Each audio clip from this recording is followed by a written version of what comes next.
You're listening to the Huddle Up Podcast with Chad Jensen and Zack Kelberman.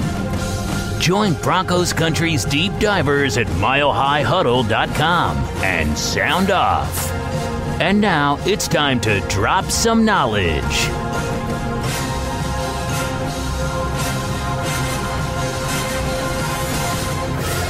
Welcome in, everybody, to the Huddle Up Podcast, presented, as always, by Mile High Huddle and 24/7 Sports, powered by Overtime Media. I'm your host, Chad Jensen. With me, as always, is my partner in crime that you know and love, is your Denver Broncos reporter for 24/7 Sports. He is Zack Kelberman. Zack, how much you want to bet I could throw a football over them mountains? I would bet a fair amount that you can do that. Have you seen the Patrick Mahomes throwing the football out of Arrowhead Stadium? Yeah, I also saw Odell Beckham launch a football the complete length of the field. Yeah. Did you see that? No, I didn't see that one. There's also an old clip, I guess, going around of Drew Lock throwing one out of the Missouri. Yeah, I saw that. Yeah, that was pretty dope.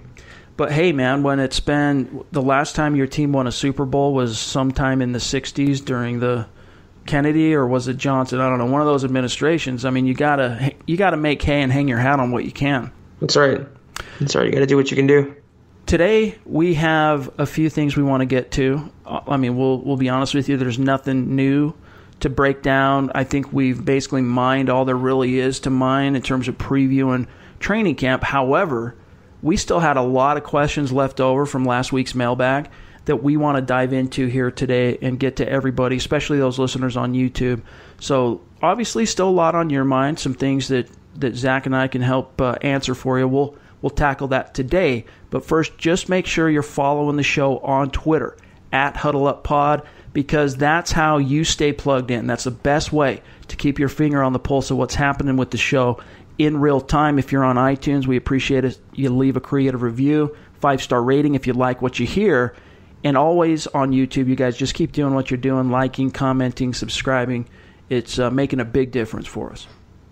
All right, Zack, let's crank out a mailbag. We might as well. There's still so many questions left over that we just didn't have time to get to last week. And we love doing this because we are your football priests, and each and every week we're here to offer you the absolution and answers to your burning Broncos questions, and sometimes it might come twice a week. What the heck? Let's do it. We got one here that comes from, let me grab this here, from Justin Fogel. Here's what he says. Hey, guys. I don't really have a question. I have been listening to MHH podcasts for over 2 years now. I love the content you all put out. Although I don't always agree with you, you helped me get through the horrible offseason, especially with orange and blue 760 going down the tubes. I just want to know if you feel lucky to be doing what you're doing, because you should. You will have my support. Go Broncos. Zack, before I serve this over to you, that was kind of a bummer to see orange and blue 760 close up shop last week. Yep. It was, yeah. I mean, and the sudden impact that it left, and people were scrambling and figuring out why this talent was departing and this and that. That's the unfortunate aspect of this business, and it was definitely sad. Do you feel lucky to be able to talk about the Broncos? We've talked about this before and cover football. What are your thoughts for Justin? I mean, Chad, when you boil it down, we're getting paid, real actual money to watch and talk about football. I mean, a game. It could be a lot worse, and I'm doing what I love, you're doing what you love, and when you're doing what you love, it's not work, the old cliche, and I feel it's true. I feel blessed to have this job. I feel blessed to be in this industry and be in this position. I know you do as well, Chad. I mean, it's just it's an honor to be doing what we do. We've talked about it before on the podcast, but it's totally true that it doesn't feel like work, and that's how I even got into this business, how I built the website and what became Mile High Huddle and all that was just because I was like our listeners. I was a very passionate, outgoing fan of football, and especially the Denver Broncos, but I love football, and I was, opinionated, and I'm a creative person, and so I wanted to put my thoughts and my opinions out on the world and see what came back, and one thing led to another, and it is a tremendous blessing to be able to do this and make money. It doesn't feel like work. It really doesn't. And that's one of the things I have to do on my end. Mine and Zach's, our home life's a little bit different. I'm married. I have 4 kids. So, if it was just me all by myself, me and my dog or something, I could literally sit in my office and blog and podcast and make videos all day long without ever going, man, I'm tired, or this sucks, or I can't wait to get to do something else or go home or whatever it might be. I love doing it. So for me, Zach, often the biggest challenge is just balancing the time I spend blogging and covering the Denver Broncos with other things I also need to keep, obviously, very high priority, like taking care of the missus, my kids, and all that. Yeah, everyone has personal responsibilities, but I'm just so appreciative of the following that I've, built and we've built and the pod has built. And if I can make anyone's day better with the Broncos, and if I can, if anyone has read my articles or listened to my pod or our pod and enjoyed it, and I appreciate that, and that makes an impact for me. So, absolutely. I do appreciate everyone who listens and all their support, and even this question. I mean, just be able to talk about why we're lucky makes me feel blessed. So I couldn't be happier with this. Here's one more actual real question about football from Stephen Baumgartner. He says, big fan of the podcast. When do you think Drew Lock will start? Do you think that Lock will be the future of the franchise? Thanks. So we got a double barrel question there, Zach. When do you think Drew Lock will start, and do you think he'll be the future? Preseason or regular season? Because let's say regular season. The only way, we've said it so many times, Chad, the only way Drew Lock starts this year is if injury or really injury, even complete ineffectiveness by Joe Flacco. I don't see Drew Lock starting. Even if he gets on the roster and he has to first leap out above Kevin Hogan, I don't see him starting this year at all. But that could all change in 2020, depending on how Flacco plays this year. If he's uninspiring, if they go 7-9, 8-8, and Lock progresses along nicely enough, they'll open up a competition and maybe tilt it in his favor, and I can see him starting week 1 next year. But they have no intention of letting him start. They want to let him learn and develop and not rush his progress along, and they hope to get a franchise quarterback when it's all said and done. I look at it like this. If under Joe Flacco's leadership the Broncos go 8-8 or worse, not only will it be Drew Lock time in 2020, but the Broncos aren't even going to make a mockery out of an open competition, because Joe Flacco is going to cost $24 million, or is it $20 million next year? So his cost goes up by a couple million. If he's not your guy, you don't pay backups, you don't pay questionable guys who have to compete for the number one job $20 million. Now, I don't know exactly the layout of when those monies are due. It might be the type of scenario where if the Broncos, let's just say, go 8-8, miss the playoffs again, they allow Flacco to come in and compete just to hedge to see how Lock looks in an open competition, and then cut him well in time for June 1st or whatever. But my bet would be if Flacco does not clearly elevate this team as a 11-year veteran, they'll make pretty quick work at the end of the season, cutting ties and just moving on to completely investing into Drew Lock. Let's get this thing going. But I really don't think that's going to happen, Zach. I think the Broncos are going to surprise some people this year. But to get even more specific to the question here from Steven, that second one, do you think that Lock will be the future of the franchise? If you can remember, Steven, listening to this show, if you were listening before the draft, I think you were too, Zach. We were both advocating. We wouldn't have been disappointed one bit if the Broncos would have stood pat at pick 10 and taken Drew Lock. Mm-hmm. So that should tell you, yes, I think he has clearly the ability to be a franchise quarterback, but sometimes it takes the right circumstances, the right opportunities. There are some other mitigating factors, and it's just a question of when will Lock get his real opportunity, and what will the state of the franchise look like when that comes around. And the thing about Flacco, real quick, I can definitely see that, Chad, next year, if he doesn't blow anyone's socks off, the Broncos cutting him. But he's smart enough to know where his future is headed. He's smart enough to know coming off back-to-back years, he wouldn't have much value anywhere else. I wouldn't be surprised if he'd be open to a pay cut and come in as a lesser-paid fringe starter who will be competing with the second-year rookie, or second-year sophomore in Drew Lock. And, I wouldn't be surprised if Lock beat him out in that sense, but he would have to show enough progress where they can go into a season with just him and potentially Brett Rippon behind him. That's a lot of inexperience. At least Flacco has experience. Whether Lock can be the future, right now, still July 14th, we don't know anything. He hasn't taken one snap. He certainly has all the arm talent, all the physical talent. He has the leadership and the moxie that you like. It's all going to be his mental processing and his brain and how he learns and develops and catches up to the speed of the NFL. If the Broncos leave him alone and they develop him correctly and don't rush it along, he can certainly be that franchise quarterback. It just is all going to depend on how this coaching staff handles him. I'm optimistic that Scangarello could be the guy, but we will not know, Chad, I think, until 2020. I think that's pretty much where it stands right now. But I still remain adamant that, there was some news obviously came out of it when it was announced that Kevin Hogan was going to start the Hall of Fame game. Training camp obviously opens up on Thursday, and I think it's going to be a short matter of about 2 weeks before you see in real time Drew Lock leapfrog up the depth chart, because he's just a supremely talented guy, and he's a lot smarter than he's given credit in terms of his football IQ. And I don't think it's going to take that long. I mean, the cream always rises to the top, and if you have it between your ears, as well as having that unbelievable natural talent and a rocket for an arm, it's only a short matter of time. If you can think back to Paxton Lynch, he had half of that equation. He had the size, he had the measurables, he had the talent physically, but he lacked it between the ears. I don't think that's an issue with Locke, which is why I think you're going to see him quite quickly, Zach, make his play up the depth chart. And by the time the regular season rolls around, there's going to be no bones or questions about, he's our backup. Just like last summer, I was saying the same thing about Chad Kelly. By the time the regular season rolled around, they cut Paxton Lynch because they liked the way Chad Kelly had played. They felt confident enough in him to say, look, we don't need the first rounder. We can live with him being our number 2, but they still wanted a fail-safe just in case, which is why they added Kevin Hogan after he was waived. So I think that's basically what's going to happen with Drew Lock, is he's going to shine. He's going to have some flashy moments in training camp and the preseason. By the time the regular season rolls around, no one, including the Broncos, are really going to be worried about him being number 2 on the depth chart. Yeah, I mean, the only thing I really disagree with is that I don't see him starting the Hall of Fame game. They wouldn't want to throw him in there so quickly. I think they'll give Kevin Hogan that opportunity, and that's his prime audition to come in and show that he should be the backup this year. If he doesn't blow anyone's skirt up in that game, I don't see him getting the number 2 spot. But I do agree that Drew Lock will start a preseason game, maybe the preseason finale, or sometime sooner, and he will be the backup in the regular season. He'll be the number 2 guy. So you and I, Chad, are basically in agreement with Drew Lock's upside if the Broncos just handle it correctly, quote unquote. Right. And for what it's worth, I might not have been clear. I'm not saying that I think he's going to, between now and the Hall of Fame game, become that number 2 and start it.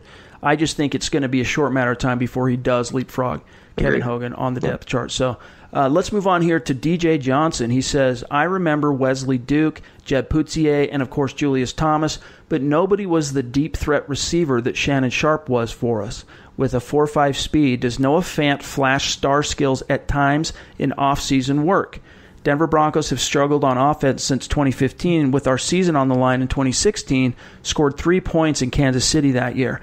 I have thought since then that it's our inside targets, our tight end and third receiver, that have been the issue. Philly won the Super Bowl in 2017 because Zach Ertz was a special tight end and Aguilar emerged in the slot. What are the chances that Deshaun Hamilton and Noah Fant are those guys that can take our offense to that next level finally this year? It's been a long time since 2014, folks. I'll just say I agree that the tight end and inside has been lackluster for the Broncos, Zach, but I think the biggest issue has been the quarterback position. But to his point, though, or I should say to his question, what are the chances in your mind that Deshaun Hamilton and Noah Fant could be those guys to really help this offense elevate to the next level? I mean, they're going to help this year, and they can be those guys, but I fully agree with you, Chad, and that's what I was thinking. It all comes down to the quarterback. Obviously, anyone playing with Peyton Manning is going to look better. I mean, literally anybody. And if you put a 2014 Peyton Manning on this offense, Deshaun Hamilton, Courtland Sutton, Sanders, Fant, everyone else would look amazing. It's just the quarterback. But they all also tailored that this year. The Broncos did to Joe Flacco. They got him the inside receivers. They got him the tight ends. They got him a burner in there. So they're working around their QB. If it all comes together, this offense has explosive tendencies.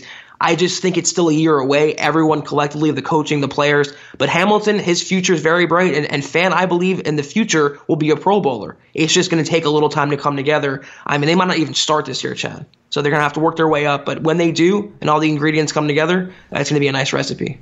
I mean, part of the problem, if you look back to 2018, for example, Case Keenum, he did not like throwing between the hashes, and when he did, anytime he threw a seam route, it felt like it was picked off.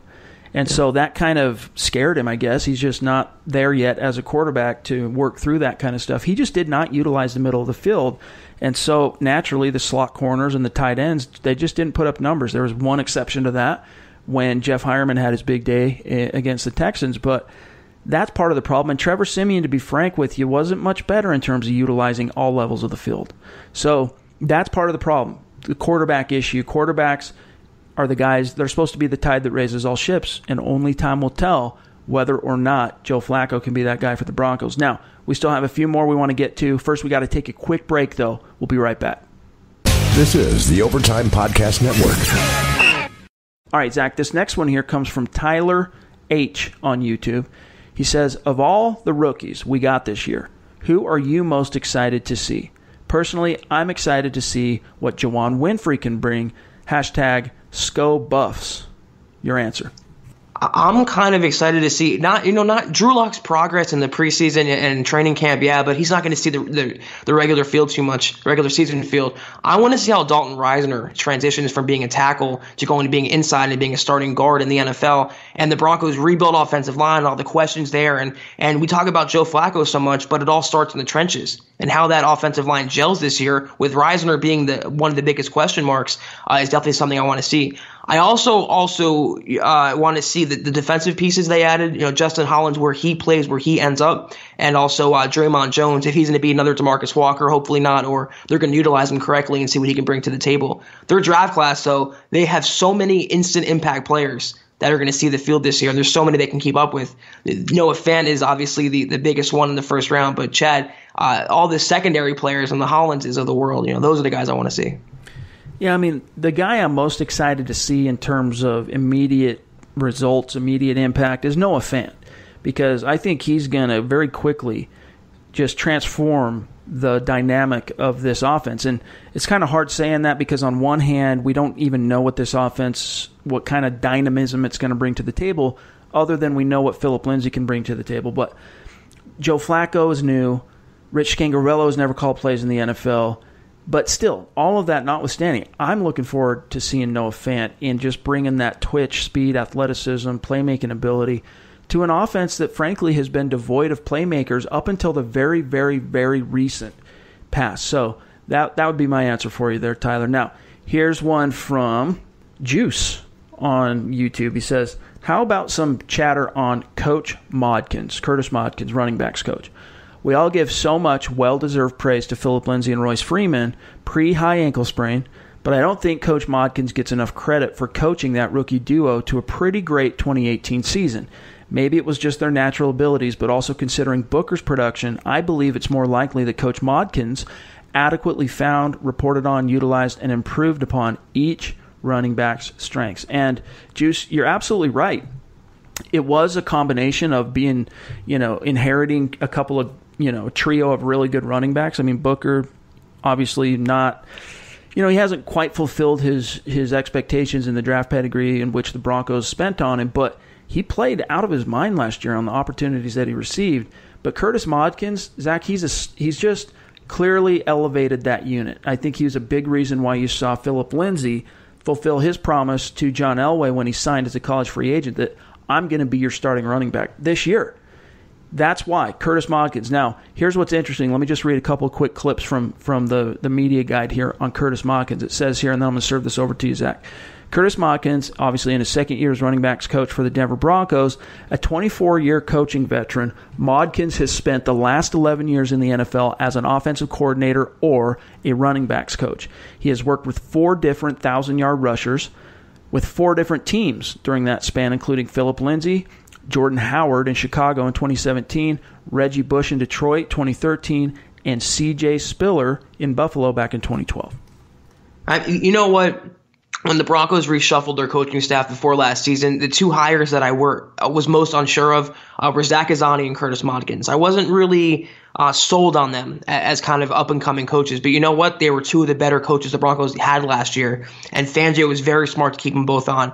They did inherit a ton of talent, and combined the 3, Booker, Freeman, and Lindsay, that's a very well-rounded complementary unit. But I have to give Modkins credit. If I'm crapping on the Broncos coaching all of last year, he's one of the few that stood out. I love the way he coaches. He gets in players' faces. He's very aggressive with them. He gets them to be and live up to the fullest potential, and that's something we haven't seen in a while with any Broncos coach or any Broncos player. But he really was a good addition, and the continuity aspect alone was worth keeping him aboard.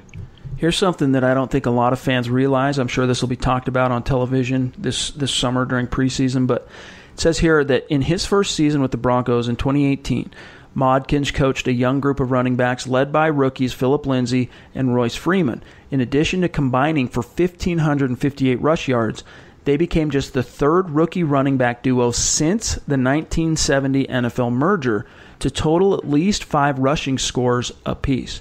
That's pretty impressive. I mean, we've seen individual rookie running backs in Denver come in and just blow the doors down, including Terrell Davis.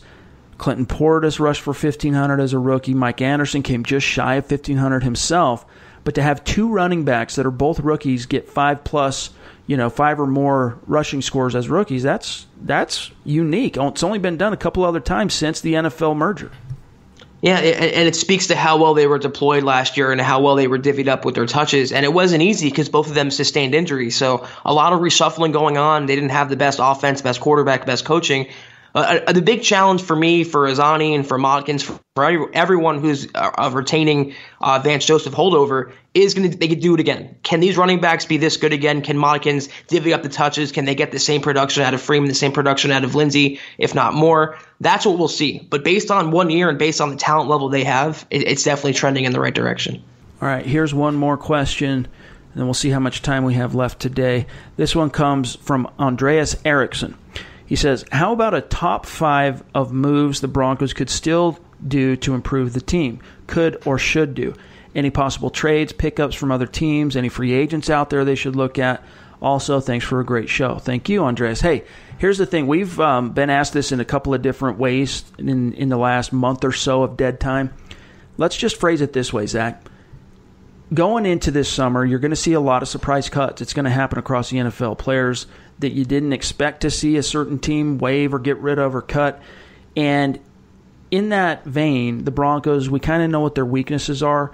What positions, not necessarily players, but what positions do you think the Broncos should be keeping a really close eye on the waiver wire for? I think they should look for a pure burner wide receiver, just someone to run the 9 route consistently. That's not Brendan Langley. And they should get an inside linebacker, a veteran, preferably someone who wins in pass coverage. That's the only positions, Chad. I mean, the Broncos, I think, did very well otherwise to solidify this roster. But for me, I would keep an eye on a burner and an inside linebacker. The only thing I'd add to that is the swing tackle. Now, I talked about this a couple weeks ago, but the scales kind of fell from my eyes when I did some research on Don Barkley. I think he could be adequate. He's got a lot more experience than I realized when the Broncos added him in January. But still, it'd be good to have someone a little bit more proven recently, because most of Barkley's experience came from, I'm trying to think back now, it's something like 2012 through 2011 through 2014, something like that. And since then, he's kind of bounced around the league, hasn't played much in the regular season. So there are some questions as to, what version of that player you're going to get at this point. So I wouldn't mind seeing the Broncos bring in a more experienced and proven swing tackle. I think that could definitely bolster the team. Now, we'll take one more here, and then we got to get out for today. Let's see here, Zach. Here, let's take this one from CubeCraft Band. He says, what would have to happen for Drew Lock for the Broncos to go back to the well in 2020 in terms of drafting a QB? What would they do after just a year? Do you think there's any circumstance, let's put it this way, Zach, is there any circumstance in which the Denver Broncos draft a quarterback in the first round next year? I mean, anything Lock can and can't do to, because I don't see it. I don't think there's any way the Broncos use a premium pick. Well, let's just say a first-round pick on a quarterback next year, because even if Locke plays, let's say something happens to Flacco in the middle of the season or whatever, and Locke ends up seeing a lot more action than the team anticipated, whether he sinks or swims with that action, it's too soon of a sample size to say for sure when you just invested a 42nd overall pick in Drew Lock to say, let's go draft a quarterback in round 1 next year. That's my take. I wouldn't say there's no chance, but it's a very minuscule chance. I mean, look at Josh Rosen and Kyler Murray. Anything can happen nowadays. The only thing it would take, though, Joe Flacco would have to have a horrible year, and Drew Lock would have to show literally no progress and no development behind the scenes. And they would consider cutting Joe Flacco, like you mentioned, Chad, and going into the season with a first-round quarterback potentially and competing with their second-round, sophomore from the previous year. That I could see, but I think Flacco's going to show enough, and I think Locke is going to progress enough where, if anything, they'll make competition next year. If not, they'll give the job outright to Drew Lock. I don't see it happening. I could see, though, maybe a mid-round quarterback kind of add to the stables if Flacco's not in the picture. Right. I don't see another first-round quarterback, though. Actually, there's a couple more we can rapid-fire these ones. This one, now, Brendan Mason on YouTube, he had a couple of questions, but since we've already spent a lot of time on quarterbacks today, let's take this second one. He says, will Phillip, Lindsay, and Emmanuel Sanders be ready for Week 1? Zach, as the reporter, your answer for Brendan. I'm more confident, I think, in Lindsay than I am Sanders, only because it's an Achilles versus a wrist. Both of them are going to come off slowly in training camp, slowly in the preseason. They're not going to see a whole lot of action, but come Week 1, the optimism for both is high. I'm much higher on Phillip Lindsay, but I also think Sanders will be in the lineup against Oakland in Week 1. All right, one more. This is from William Karn. He says on YouTube, he says, how well do you think our offensive line will do and defensive line, because that's where we were hurting all year?